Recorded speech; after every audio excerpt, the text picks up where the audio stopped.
कवठेपिराण गावातील एका शेतकऱ्याला ऊस तोडणी मजूर पुरवण्याचे आमिष देऊन 3,50,000ची फसवणूक केल्याचा प्रकार उघडकीस आला आहे।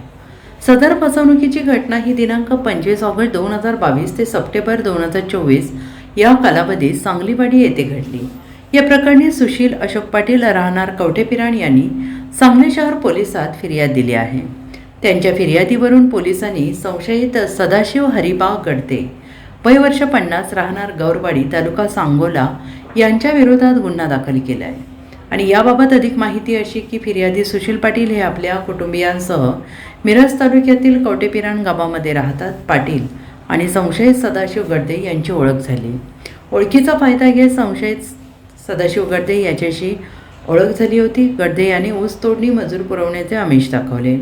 त्यापोटी 6,50,000 रुपये रोख आणि बँक खात्यामार्फत घेतले पैसे घेऊनही ऊस तोडणी मजूर पुरवले नसल्याने संशयितांकडून पैशांसाठी तगादा लावला। यावेळी त्यातील 3 लाख रुपये परत केले। उर्वरित 3,50,000 रुपये देण्यास टाळाटाळ करू लागले। सदर फसवणुकीची घटना ही दिनांक 25 ऑगस्ट 2022 ते सप्टेंबर 2024 या कालावधीत सांगलीवाडी येथे घडली।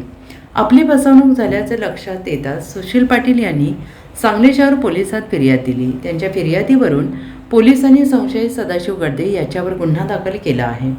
Bureau report SBN Marathi Sangli.